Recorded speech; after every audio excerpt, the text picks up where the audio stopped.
Krishna Krishna, Hare Hare, Hare Rama, Rama Rama, Hare Hare. The chanting of the holy name has to be approached with two very vital qualities of respect and affection. You will see when the Dasiputra was sitting in the forest and meditating and chanting the holy name of Lord Vishnu momentarily appeared and then he vanished. And the boy developed a great, desperate attraction and affection for the Lord. Again he sat in the same posture and tried to chant the holy name, and he was not able to get the darshan for the second time. So he became very, very desperate. So that Prabhupada writes, Lord cannot be attained by mechanical chanting. When Lord wishes, he will reveal himself. So the Lord, seeing the plight of the boy, he spoke like Akashvani.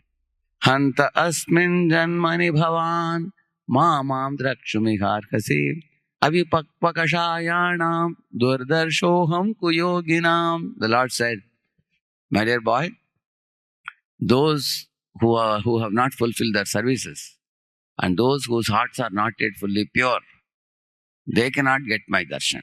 Like that the Lord said. So the two things the Lord said. You have to continue rendering services. You have to purify your heart. There, Vishwanath Chakravarti Thakur says, the boy was already purified by the association of Bhaktivedantas. And he had also done services faithfully to the Bhaktivedantas. Then why did the Lord say like this? Because the Lord observed that the boy only has an infant prema. The Lord wanted to see him mature it to adult prema. When the prema becomes paripakva, then one can constantly see the Lord. So the Lord made him feel humble by saying that you still have to purify your heart and you have to continue entering services. In this lifetime, you will not see me, but next life you will become a very great devotee, world-renowned devotee called Narada. So in this way, the boy had respect for the Bhaktivedantas. He had great attachment and affection for the Supreme Lord. Similarly, Dhruva Maharaj, he had respect for Narada. And when he went to the forest and he chanted the holy name and saw the darshan of Lord Vishnu, he felt like drinking the form of the Lord with his eyes and ears and all the senses, he said. So he developed a great attraction and attachment and affection for the Lord.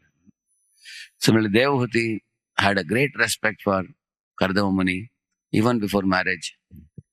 And after marriage, she knew that my husband is a very great spiritual personality, capable of gifting me Lord himself. And she faithfully served him. Later on, Kardama Muni revealed the Vaikuntha, spiritual world, to Devahuti.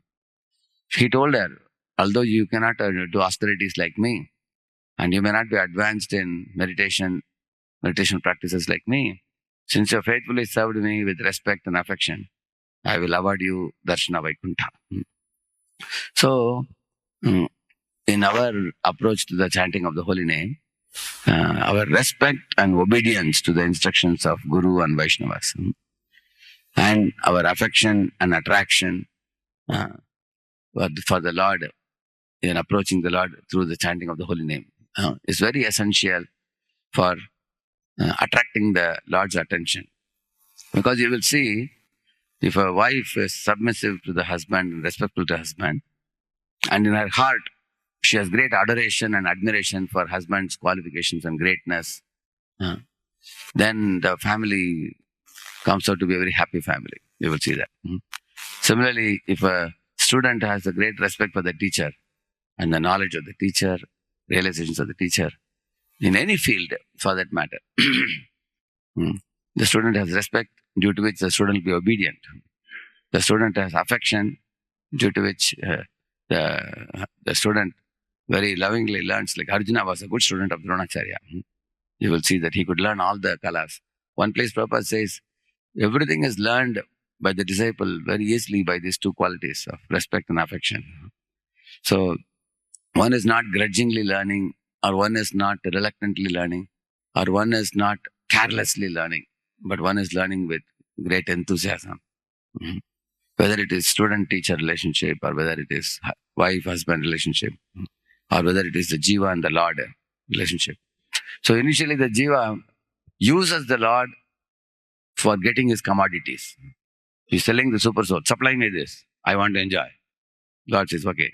Lord tells the material agency, Durga Devi, to supply the goods. So the living entity is so foolish. He just keeps collecting goods for enjoying. After one gets frustrated in this world, one wants mukti. Oh, now I want to get rid of all commodities. I'm suffering now. The Jiva cries, give me moksha now. So neither bhukti nor mukti gives happiness to the Jiva.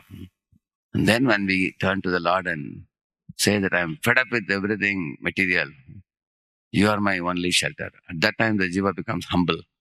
And what is his state of consciousness? He says, Dhuli Sadrisham, he says. I am like a small speck of dust at your lotus feet.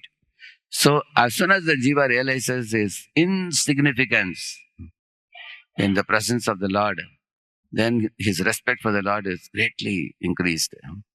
Adoration, admiration for the Lord.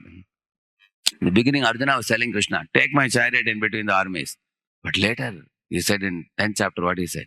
Param Brahma, Param Dhama, Pavitram, Paramam Bhavan, Purusham Shashvatam Divyam Adidevam Ajam Vibhum, Ahustvam Rishayah Sarve Deva Rishir Naradastatha, Asito Devalo Vyaso Swayam Chaiva Bravishime, Sarvametat Ritam Manye Yanmam Vadasi Keshava, Nahi te Bhagavan Vyaktim Vidur Devana Danavaha.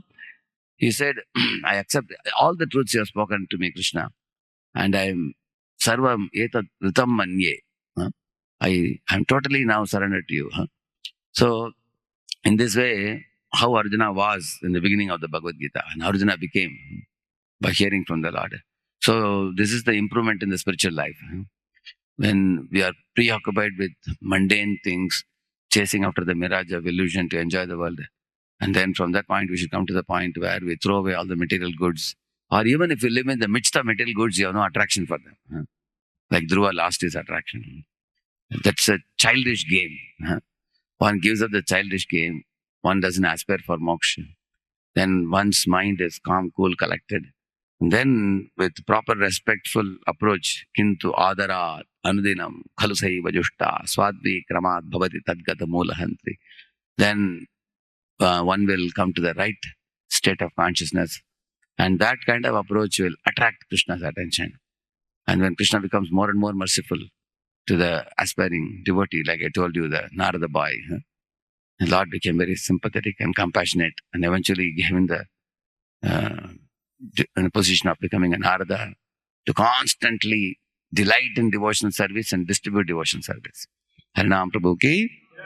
Let's offer our humble obeisances unto all the Vaishnava devotees of the Lord, who are just like desert trees, ocean of mercy, full of compassion for the fallen conditioned souls. Vancha kalpatarubhyascha kripa sindubhya evacha paditanam pavanebhyo vaishnavebhyo namo namaha. Ananta koti Vaishnava vrindaki, Vaishnava Thakur Srila Prabhupada ki, Namacharya Haridas Thakur ki.